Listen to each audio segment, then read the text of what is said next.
Welcome to the Real News Network. I'm Paul Jay in Baltimore. As the American economy remains mired in recession, there's a lot of debate, as there has been in the past, about whether or not America needs an industrial policy. That is a government-led policy directed at growth and employment.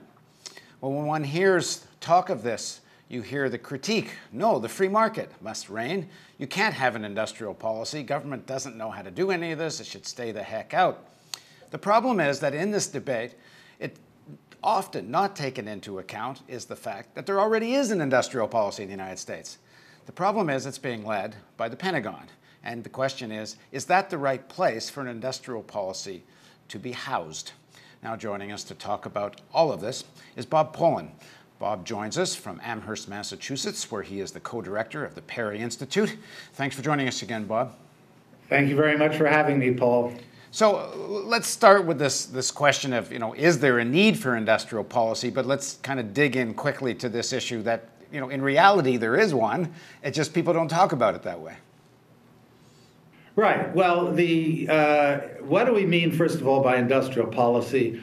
Industrial policy is a range of specific measures that are going to promote new technologies, new industries, that'll be targeted at communities, that'll be targeted at job creation. So it's a whole accumulation of things that go into creating, for example, successful manufacturing industries, and tied to regions, tied to specific technologies, and so forth.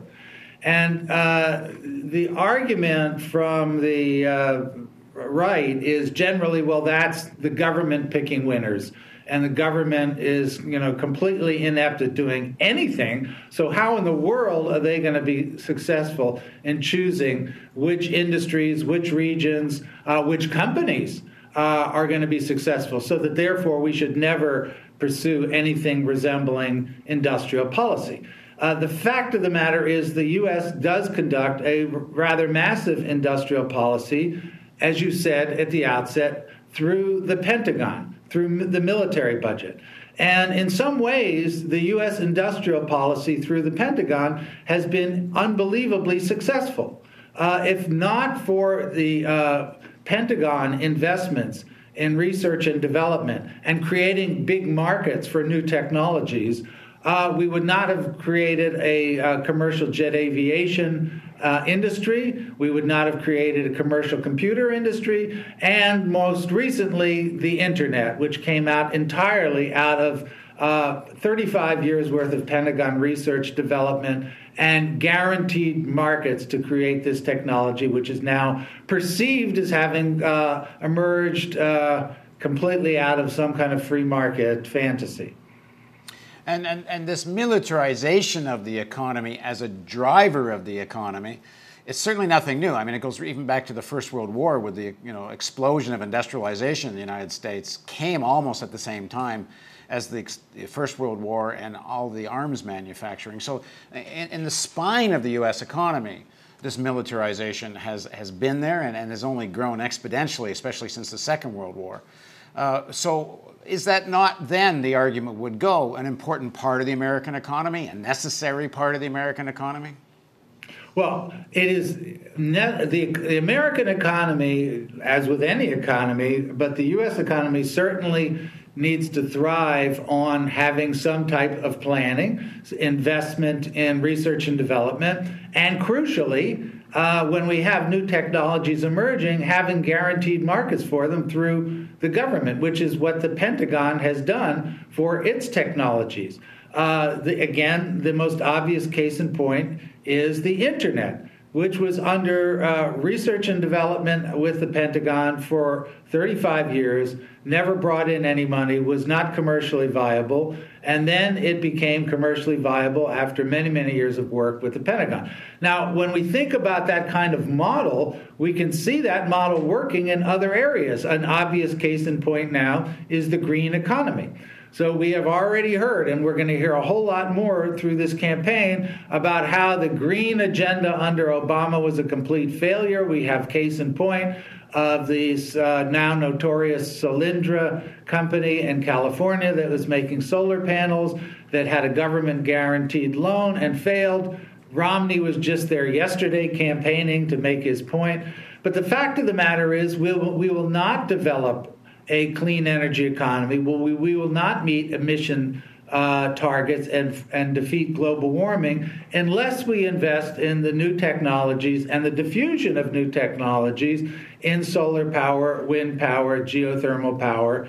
And that is industrial policy. That's a green industrial policy that will create a lot of jobs and that will protect the environment. I mean, one of the critiques of this idea, in a sense, is that the military doesn't have the greatest record for efficiency of purchasing. There's been terrible crony capitalism in the connections between the military-industrial complex and while you can say right-wing Republicans who want smaller government on one side and don't ever critique the military budget, you do get a more consistent position, you could say, from libertarians who are saying, actually point to military procurement as an example of what's wrong with all this. Yeah, well, the military budget does both things. It has been enormously successful in creating new technologies, and it has given out all kinds of absurd contracts such that the cost overruns on the military budget. The cost overruns, not the budget, just the cost overruns for 2009 and 2010 were $70 billion, which is more than the entire State Department budget altogether. The overruns. So, yes, we do have both things. So, at the one hand, yes, you do have to create some kind of control over the budget. And the best way to do that is to have this become more transparent and overseen by civilian review, which it is only doing sporadically and not to an adequate extent. And on top of that, you always have the argument with the military, well, gosh, we absolutely need this because otherwise the U.S. military defenses are going to be too weak. So that's on the one hand. On the other hand, the model of developing technologies and creating markets for these new technologies is, in fact, unparalleled. And so the fact is we do know how to undertake successful industrial policy.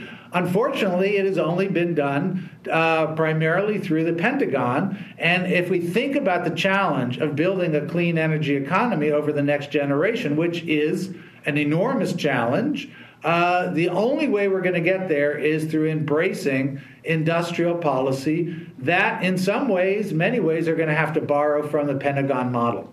So the point you're making is that there is an industrial policy, but because it's dressed up in national security, nobody can say much about it. And if you critique it, you're unpatriotic. They say it's defense policy. And what we really need, if we're going to develop in the kinds of technologies, and for example, Solyndra, why did Solyndra fail? Well, there may be many specific reasons why it failed, but the biggest reason is that solar technology is not commercially affordable right now, whether it's from Solyndra or anybody else.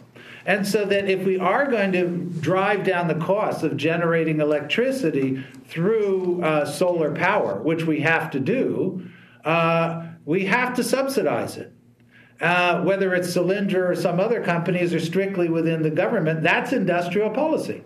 And so that has to be done in an aggressive way, as it's being done in Germany. I mean, Germany has said in 20 years they're going to be run 100% on renewable energy. And Germany is a U.S. living standard, basically.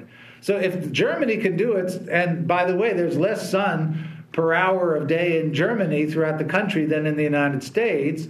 So if Germany can do it, then the U.S. can do it, but we have to be focused on it as an industrial policy. Okay, in part two of our interview, we'll dig into a little more militarism as an industrial policy and start to talk a little bit about what an alternative industrial policy might look like. So please join us for the next segment of this series of interviews with Bob Pollin on the Real News Network.